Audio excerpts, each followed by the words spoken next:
Umeshaolewa. Unasukua miguu mpaka unaanza kuimba taarabu huko umeokoka mshamba mkubwa. Huko ati anga mkididi mchuma unaondoka huo.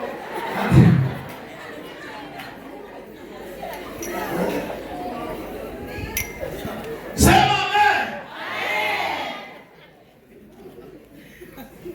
Hasa unamuuliza yule mtu, unasukua miguu, mume wako anafanya kazi gani? Boda boda. Boda boda yeye kwake hapa ya marejesho. Ya kipande. Unakwenda kipande unasukua miguu ufanye kazi. Kila mwanamke kwenye Biblia alikutwa anafanya nini? Kazi. Wa kwanza nimekwambia nani? Rebeka. Mwanzo 24:18-21 akisoma kwa ajili ya muda wetu. Alikutwa anachota nini? Maji. Wa pili alikuwa ni nani? Raheli. Alikutwa akichunga kondoo wa baba yake. Mtoto wa kike anachunga. Cheki kamanda.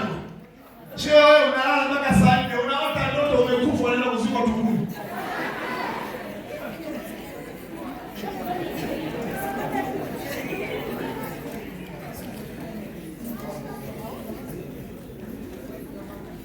Kazi fanya. Biashara fanya. Lakini mwingine ni Rutu alikutwa akiokota masazo shambani kwa Boazi. Ndio akaolewa na Boazi.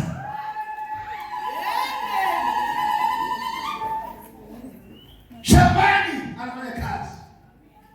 Vijana, usije ukasubutu kuoa sauti ya mwenye kama. Oa mwanamke ambaye anapambana. Mwanamke anayepiga kazi. Lete nyumbani mtu ambaye ataongeza kipato chako. Silete mtu nyumbani pale ametepeka kama tangu zunguko kwenye maji ya moto. Yeye anachojua kushika maiki nini toka hapa tunataka kutekeleza kazi.